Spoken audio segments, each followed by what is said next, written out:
E aí pessoal, tudo bem? Prazer, aqui é o Jerônimo Braga, que te fala neste momento. Eu sei que muita gente vai até se escandalizar com o que eu tenho para dizer.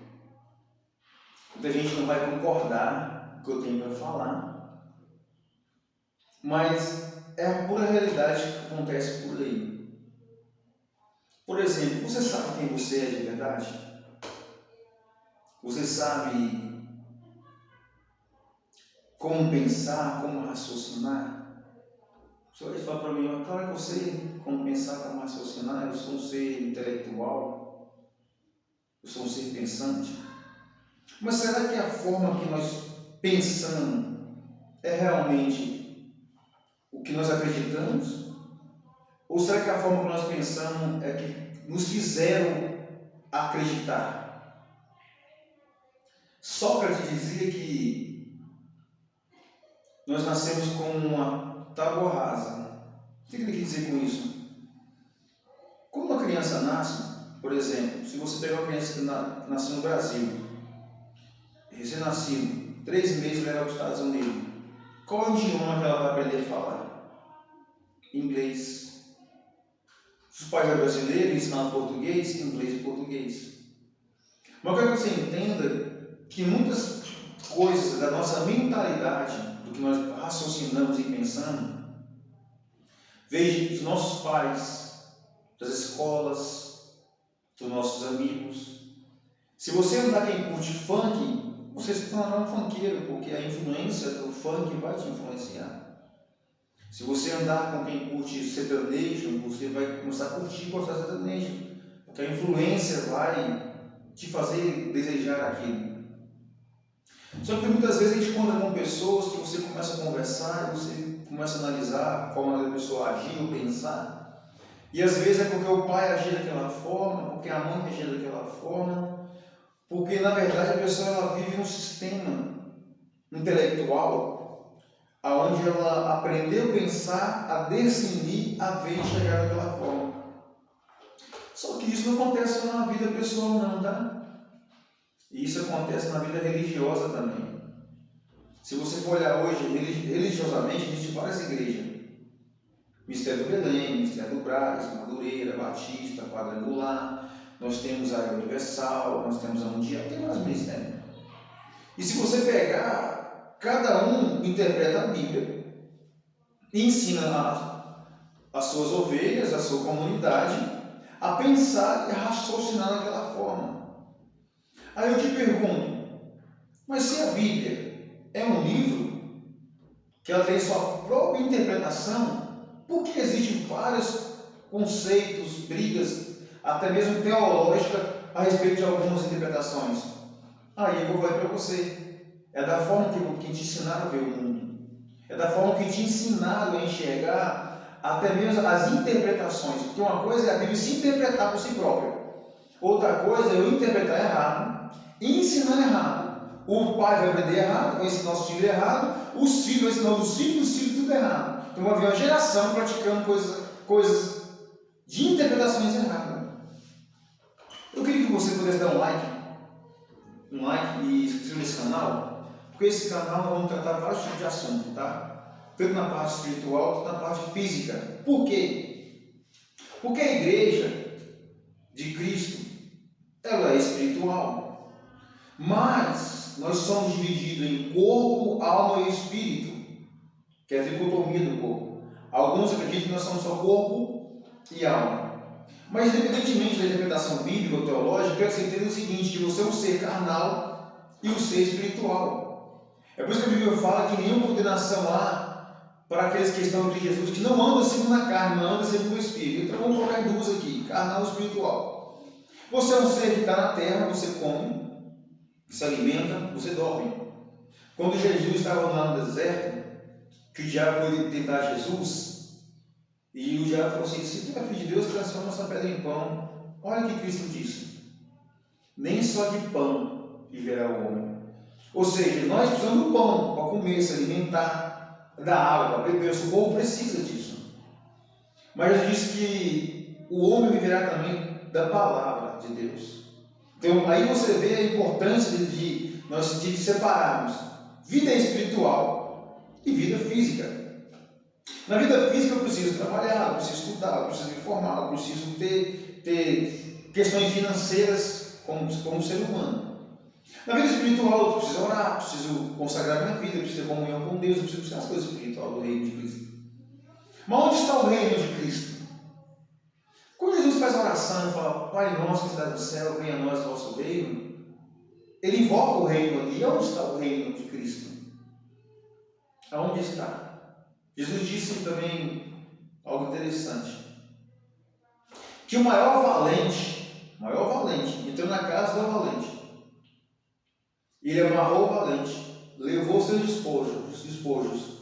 E Jesus fala que compara isso com o reino dos céus. Jesus diz que o reino de Cristo está entre nós. E outra expressão diz que o reino de Cristo está dentro de nós. Então, se o reino de Cristo está dentro de nós, então aí eu entendo quando Paulo disse que nós somos o templo do Espírito Santo. Então, se nós somos o templo, a morada de Deus, e Deus está dentro de nós, então o reino está dentro de nós. Só que nós estamos ensinados diferente. Nós ensinamos que o reino de Cristo está lá dentro da igreja. Aí quando você não vai para o culto na sua igreja, na congregação, você é criticado por causa disso. Porque você é ensinado a ser um religioso. Você não é ensinado a servir a Deus de verdade. É igual foi para você, tudo depende da mentalidade. Quer ver um exemplo? Quer ver um exemplo que eu vou te dar? Se eu sou cristão e eu creio em Jesus Cristo como meu Salvador, e eu sigo Jesus como meu guia, Ele é o meu guia, por que eu vou na igreja? A igreja, o templo que nós vamos adorar ao Senhor, Paulo diz que ali é onde nós se reunimos para oferecer o nosso culto racional a Deus. O salmista Davi disse, me alegrei quando me disseram, iremos à casa do Senhor. A igreja é onde nós nos reunimos para oferecer culto de adoração a Deus. Mas a igreja, o templo físico, onde nós nos reunimos, é para louvarmos com louvor e cantos a Deus. Mas muitos não ensinam para você que você é a igreja, que você é o templo do Espírito Santo. Quando você quer falar com Deus, a Bíblia fala, entra para o seu quarto, fecha a porta, fala com Ele em segredo, que em segredo Ele te ouvirá. A Bíblia fala também que nós temos ousadia de entrar no lugar santo do santo e falar diretamente com Deus através do sangue de Jesus. Existem tantas falsas ideologias religiosas que implantam na nossa mente que depois a gente fica perdidos, sem saber se estamos servindo a Deus ou não. Infelizmente,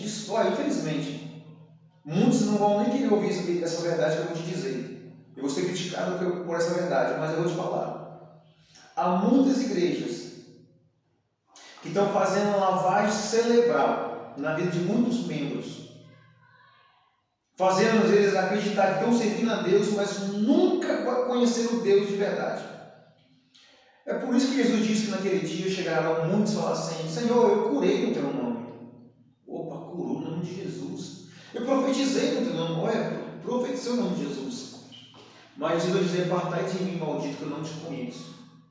Tem muitos que estão dentro da igreja perdidos. Lembra do filho pródigo? Não foi embora, voltou, Deus restituiu, restaurou. Mas o que estava dentro da casa, ele estava perdido dentro da casa. E falou, pai, eu estou aqui tanto tempo aqui com o Senhor, que o Senhor nunca matou um bezerro, fazer uma festa para comemorar. Aí Jesus disse, esse estava morto, ele reviveu. Não podemos nos alegrar com o retorno dele? Então, só que hoje você vê dentro da igreja, as pessoas estão sendo muito fariseu. As pessoas que vêm do lado do mundo, às vezes até se afastou e reconciliou com Deus, veja nós de abraçarmos, veja nós ajudar aquela alma a se permanecer, nós somos os primeiros a julgar e criticar. Jesus disse que a igreja é um hospital. Ele disse que eu não vim para os santos, eu vim para os doentes. Aí você observa, se a igreja é um hospital, vamos fazer uma comparação aqui. Se a igreja é um hospital, no hospital, normalmente quando a pessoa chega com dor no estômago, o clínico vai fazer lá para ver qual o problema da dor, fazer lá a endoscopia, se o corpo precisa e tal, vai examinar. E vai dar um remédio específico conforme aquela dor no pulmão ou no osso. O clínico vai direcionar ou para uma especialidade. Então, quando alguém chega na igreja hoje doente, com vício de beber ou fumar, ou de usar droga, nós como igreja, nós temos que ajudar essa pessoa a se libertar do vício. Mas tem muita igreja, quando chega alguém nessa situação, sabe, eles fazem, criticam e julgam. Ei, no mundo já estão. Jesus nos chamou para tirar essas almas da garra de Satanás, do mundo, para a luz. Existem três coisas importantes que eu quero te dizer. Primeira, Deus, Ele é o Criador do céu e da terra, do universo, de todas as coisas. Jesus, Ele foi até a cruz e nos dá a salvação, morreu por nossos pecados. Terceiro, o Espírito Santo hoje atua na igreja. Então, a Bíblia fala o seguinte, que quando os apóstolos pregavam a palavra de Deus, Deus acrescentava que ia nos salvar. Então, observe quem salvou é Deus. A Bíblia fala que Jesus perdeu os pecados pelo sangue na cruz. E a Bíblia fala que quem convence do pecado é o Espírito Santo. Então, tem pessoas dentro da tua igreja que ele quer fazer o trabalho de Deus, ele quer convencer as pessoas do pecado, quer fazer o trabalho do Espírito Santo, e ainda quer perdoar os pecados, quer jogar o papel de Jesus. Não, irmão. Deus é Deus, Jesus, Espírito Santo, você tem que fazer o seu papel. Que quem transforma é Deus. Não estou falando também que na igreja a gente tem que abrir as portas e nós temos que fazer a igreja de Deus uma bagunça. Não, a igreja de Deus é santa. A bagunça que está acontecendo é a mentalidade. De que forma que nos ensinaram a ver o mundo. Se você depois dá um like e curta o nosso canal, siga o nosso canal, nossos vídeos, porque nós vamos tratar vários assuntos aqui. Quer um assunto polêmico? Vamos lá. A barba. Barba. Tem muita igreja que fala o seguinte: olha, nosso ministério não aceita usar barba. Aí você pergunta assim, pastor, mas por que é pecado usar a barba? Se você olhar na Antiguidade, no Velho Testamento, barba era sinal de honra. Se alguém raspasse a sua barba, era desonra. Se você olhar no Novo Testamento, o sacerdote, Arão, ele tinha barba. E quando ele entrava no lugar santo do santo, ele não era morto. Porque se a barba fosse pecado, se o sacerdote tivesse pecado, ele morreria. Por isso que ele entrava com um sino amarrado na sua corda.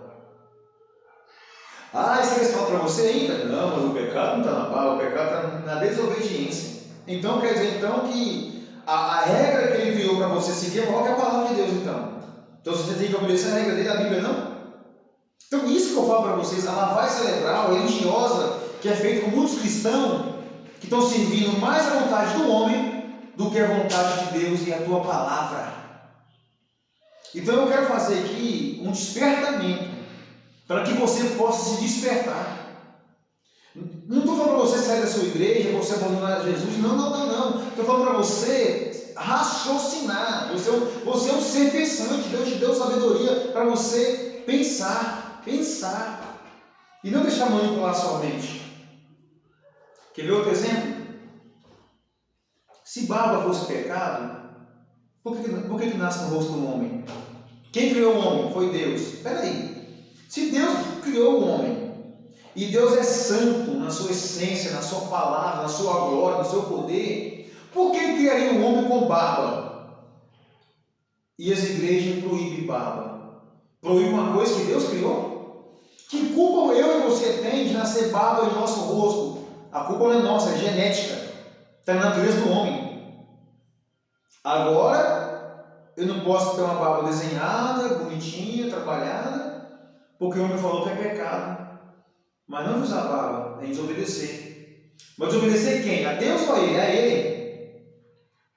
Porque se a sua barba no seu rosto, você não está desobedecendo a Deus. É da tua natureza. Respirar. Ela é tua natureza. Sentir fome, ela é tua natureza. Sentir sede, ela é tua natureza. Daqui a pouco eu vou criar uma regra. Se você não beber água, se você beber água, está em pecado. Mas como está o pecado? Não, porque o Senhor não me obedeceu. Ninguém pode obrigar você a jejuar, de beber água. Ninguém pode obrigar você a nada. Você tem que tomar a decisão de saber comer o peixe e separar o espinho. Só que hoje nós vamos ver muitas falsas religiões entrando na mente das pessoas, induzindo ela ao erro com o nome de Deus. Se nós vamos entrar na história da igreja, nós vamos ver muitas pessoas que morreram por causa de mentalidades. E hoje tem muitas pessoas mortas dentro das igrejas por causa de mentalidade também. Então eu convido você, saia da bolha, não se rebele contra o seu pastor, nem contra a igreja, mas seja um ser pensante. Será que estão me ensinando? É verdade absoluta? Será que eu não como tal tipo de verdura porque eu gosto ou não gosto desse tipo de verdura? Ou porque meus pais me ensinaram a comer?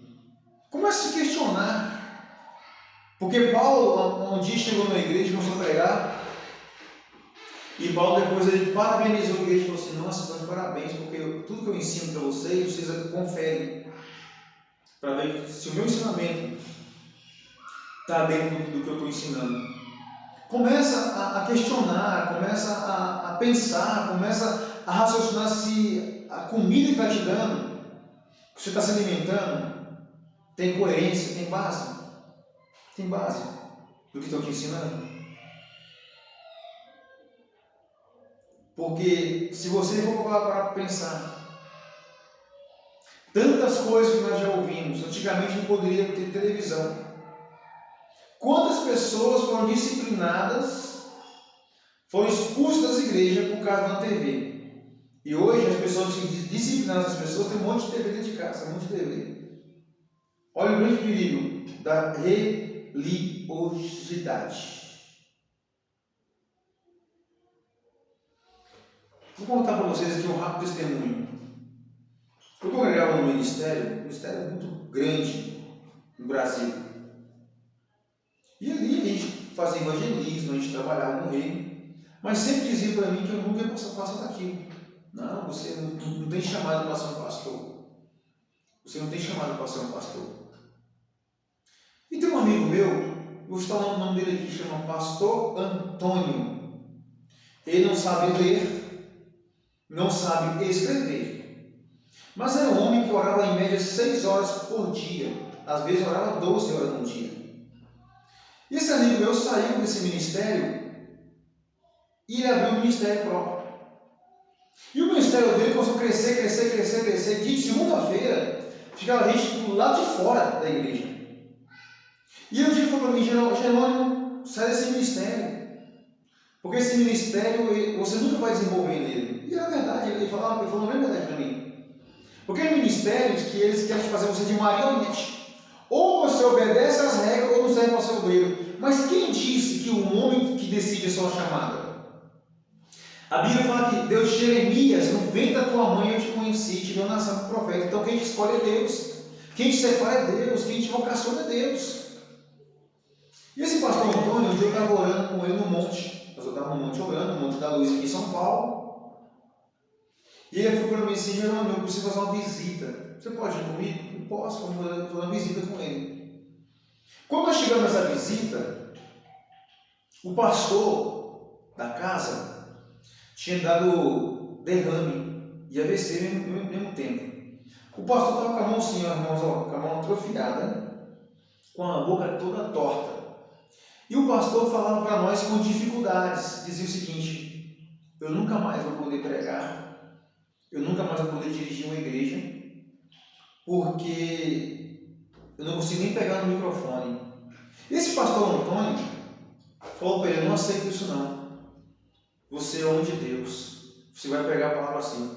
Quando o pastor Antônio orou por ele, na hora eu vi, a mão daquele outro pastor fez assim, ó, e voltou normal. A boca desentortou.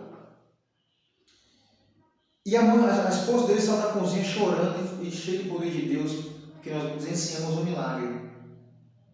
Só que o pastor Antônio, na igreja que ele congregava, dizia para ele que ele não tinha chamada de Deus. Dizia para ele que ele não era o homem de Deus. E dizia para ele que ele nunca ia prosperar no ministério, porque não sabia ler e escrever. Então, quando o ministério está selecionando as pessoas, Deus é tremendo, tremendo. Deus ele se esvaziou da sua glória.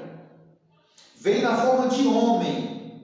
E foi até a cruz do Calvário para me salvar e para te salvar. A Bíblia fala que Jesus, sendo Deus, não usurpou ser igual a Deus. E nós queremos exaltar e nos engrandecer. E queremos decidir quem vai para o céu e quem não vai. Queremos decidir quem tem chamado e quem não tem chamada. Esse pastor Antônio teve uma vez, isso aqui foi tremendo isso. Ele estava passando numa rua e Deus falou para ele assim, meu filho, sobe essa viela na periferia e manda sua esposa dar a volta no quarteirão e encontrar com você lá em cima. E ele falou assim, amor, Deus acabou de me falar para você subir o quarteirão. Olha, muita gente não vai acreditar nesse testemunho. Mas não é história de carochinha, não é conversa fiada. E isso aconteceu verídico. Quando esse poder deu a volta no quarteirão, ele subiu já vendo orando, Deus poderoso, estou aqui na tua presença. Chegou a menininha de 7 anos, pegou a mão dele e falou assim, moça, não me pergunta nada, só me acompanhe, puxa para dentro da casa. Quando chegou numa casa, tinha uma mulher caída, deitada na cama. A mulher pesava em média 35 quilos, pé de osso. Ele começou a orar, Deus, estou aqui nessa casa, se eu faço um milagre. A mulher virou de lado e vomitou um câncer. Tamanho do caroço da manga. A mulher vomitou, ele foi lá, pegou uma toalhinha, com a boca dela, deitou na cama. E ela falou o seguinte, falou, moço, eu estava aqui morrendo. E eu disse para minha filha, filha, o primeiro crente que passar subindo a viela, você chama ele para orar para a mamãe. Porque mamãe vai para o céu, agora vai para a glória. E quando ele subiu a viela orando, a menininha ouviu a voz do homem orar. E quando ela saiu para fora e puxou ele orou por essa senhora, essa senhora do câncer. Hoje essa senhora é uma bênção, é dirigente de 5 de oração. Aí, na igreja que ele congregava, dizia para ele que ele não tinha chamada. Ei, não é ninguém que define a sua chamada. Você tem que saber para o que Deus te chamou. Eu cheguei a passar madrugada de oração, vigílias de oração com o pastor Antônio. Um grande homem de Deus. Hoje ele mora na Bahia. Pastor Antônio contou um testemunho tremendo. Uma certa vez a sua casa encheu de enchente na sua casa, encheu de água na casa do pastor Antônio. E nisso o pastor Antônio, ele foi no depósito, fez um orçamento. Na época ficou R$168. Muitos anos atrás, é como se fosse quase um salário mínimo hoje. E ele veio falando com Deus, olha Deus, preciso fazer reforma na casa, sem dinheiro. Para ser um homem no meio da rua. E falou, pegar a sua mão. Quando ele abriu a mão, aquela pessoa colocou um valor na mão dele, pegou, segurou aquele valor. Ele conta no seu testemunho que um homem doido, bonito. E ele falou para aquele homem assim, muito obrigado, que Deus te abençoe. Aquele homem respondeu para ele, eu já vivo no meu da bênção, e foi embora. Quando ele abriu a mão, tinha R$168. O pastor Antônio correu no depósito, comprou tudo que ele precisava para poder fazer o serviço na sua casa. O pastor Antônio agora pega a sua família, vai para a igreja no culto à noite, no ciclo de oração. E quando o pastor Antônio está orando, agradecendo a Deus pelo milagre, Deus tomou a dirigente no ciclo de oração. Ela veio marchando no mistério, colocou a mão no ombro e falou, homem, assim diz o Senhor para ti, tirei hoje o anjo da minha presença e te enviei até você para te dar aquele valor de R$168, para te dizer que eu sou o Senhor teu Deus, que guardo você na terra e sou Deus da providência. Observe que quando você está numa igreja, que você sente uma chama ardendo no teu coração, um ministério queimado dentro de você, e muitos falam para você, não, você não tem chamado.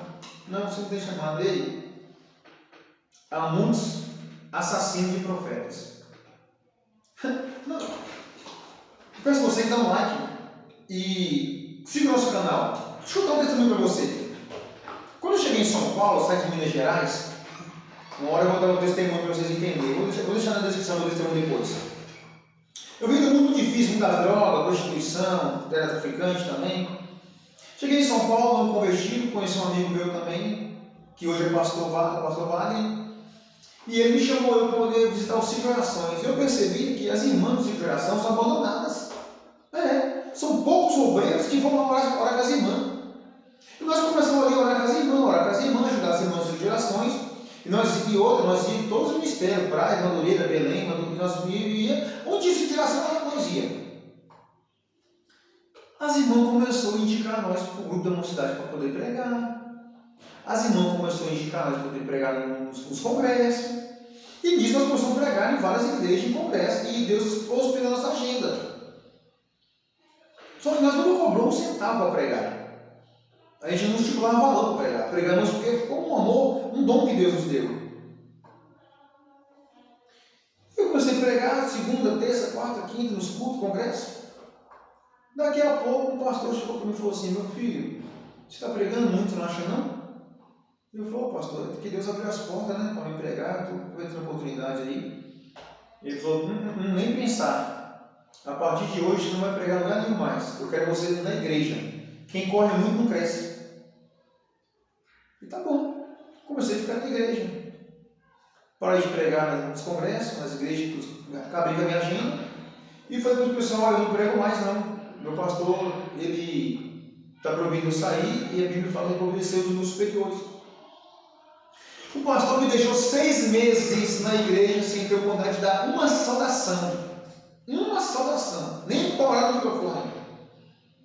Agora eu te pergunto: esse pastor estava me ajudando ou estava me matando? Se você pega uma pessoa que tem uma agenda para pregar, observe, eu ficava 3 dias, estudando, virava madrugada lendo a Bíblia para poder preparar uma mensagem.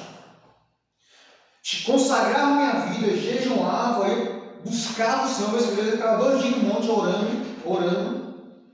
Aí Deus me enchia do Espírito Santo, eu ia pregar, Deus derramava poder, Deus curava, Deus fazia sinais e prodígios, batizava com o Espírito Santo. A glória tomava a igreja. Aí parei de pregar. Daqui a pouco me proibiu de ir para o monte orar. Não pode ir para o monte não. Parei de ir para o monte orar. Comecei a orar na igreja. Daqui a pouco eu não estava mais nem orando na igreja. Daqui a pouco eu nem estava mais na Bíblia. Não vou pregar mesmo, não tenho como nada para pregar.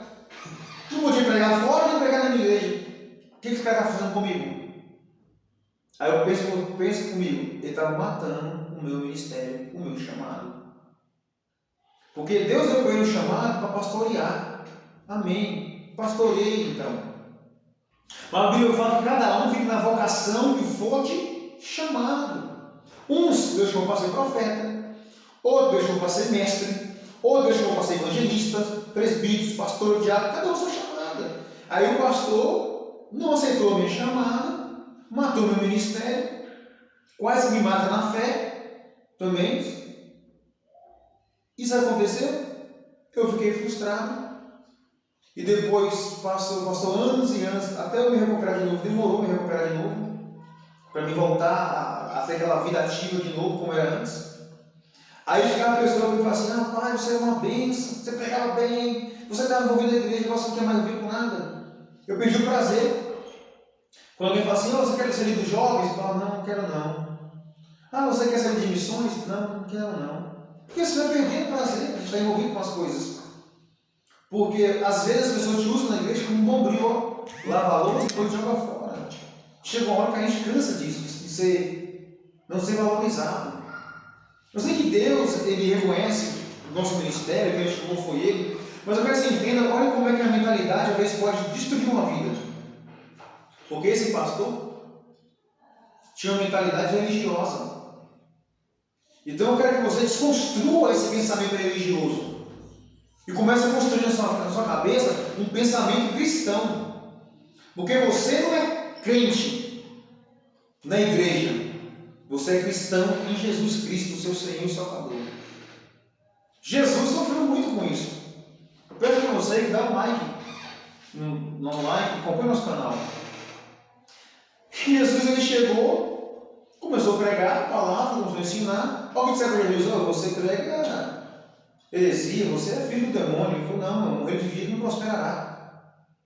Aí Jesus começou a pregar, a multidão começou a acompanhar Jesus. Não, nós até errado, estava no filho de Deus. E sabe quem perseguiu Jesus? Foi a igreja. Você sabe quem matou Jesus e levou até a cruz? Sabe quem foi? Os nossos pecados, né? Verdade. Mas foi Anás e Caifás que inventaram mentiras sobre Jesus. Na madrugada, quando ele foi pego, Jesus foi pego na madrugada, foi levado para o Sinédrio, composto por 70 anciões. A lei de Levítico diz que os anciões não tinham poder para condenar ninguém, a não ser para absolver. Mas o Sinédrio condenou, dizendo que digno de morte era esse homem. 70 homens que tinham que conversar e resolver como se era inocente ou não, deram a ordem de sentença. Levaram para Pilatos e falaram: digno de morte é esse homem. Pilatos falou: julgam conforme a vossa lei. Alguém falou: nossa lei não permite matar, então você tem que matar. E se tu não matar, não é amigo de César. Olha. Então tome cuidado com a lavagem cerebral que está fazendo na sua mente. Acompanhe esse canal, toque no sininho, que eu vou trazer aqui, desbloqueando os conceitos religiosos da sua cabeça, para que você venha ser crente em Jesus, para que você venha ter uma vida plena em Cristo Jesus, e não nessas falsas ideias que estão colocando na sua mente, porque você é maior. Sabe por que você é maior? Porque o maior habita em você. Então eu quero te agradecer por ter ficado comigo aqui até esse momento. Eu te peço, compartilhe esse vídeo, divulgue esse vídeo para pessoas que você acha que precisam, e você sabe que tem uma chamada, mas estão morrendo em ministérios, em igrejas, que não deixam de dar fruto. Quando a árvore começa a cortar e crescer, eles vão lá e cortam a árvore no meio. Não tem problema não. Cortaram a minha árvore muitas vezes. Quando eu achava que meu ministério ia explodir, eles vinham e me cortavam. Aí tem um versículo na Bíblia tremendo que fala que ao cheiro das águas, as águas voltarão a brotar. Hoje eu estou pastoreando uma igreja. Começamos uma igreja num culto, numa garagem. E Deus foi salvando almas. Teve um dia de sexta, sábado, domingo. Eu fui orar numa casa, o pai, a mãe, a nora e o genro se converteu a Jesus. Dessa casa, fomos morar em outra casa. Chegou lá, Deus também salvou a família, que os salvando. Hoje nós temos mais de 30 membros na nossa igreja. Começamos recentemente agora, há pouco tempo, menos de 8 meses. Mas me fizeram acreditar há muito tempo que eu não tinha chamado para ser pastor, eu não tinha chamado para ganhar almas, eu não tinha chamado de Deus. Mas isso é o que eles achavam que eu vivesse o pensamento deles. Até eu descobri que quem me chamou foi Deus, quem me capacitou foi Deus e quem me enviou para a obra foi Deus. Então, essa mensagem é para você se despertar. É para você que tem uma chamada. Ah, pastor, eu não sei ler nem escrever. Não tem problema. Deus que criou a letra, Ele é o teu Deus. Deus disse para Jeremias, quem criou a língua? Quem criou a boca? Então não diga que não sabe falar e que é uma criança. Deus disse para Moisés, não diga para mim que você não sabe falar, porque eu criei. Deus ele criou a tua língua, a tua boca. E Deus ele pode hoje mudar todo o ciclo da tua história, se você acreditar. Então guarde essa mensagem de hoje. Você é maior do que aquelas pessoas estão dizendo para você que você não é. Você é maior, porque Deus habita em você e você é maior. Amém? Deus abençoe você, Deus abençoe sua família, Deus abençoe sua história, que Deus abençoe o seu ministério. E muito obrigado por assistir nosso vídeo. E continue acompanhando nosso vídeo, que nós vamos trazer outros vídeos aqui. Eu tenho um assunto polêmico para nós tratarmos nesse canal, tá bom? Deus te abençoe. Meu nome é Jerônimo Braga, estamos juntos. Deus te abençoe.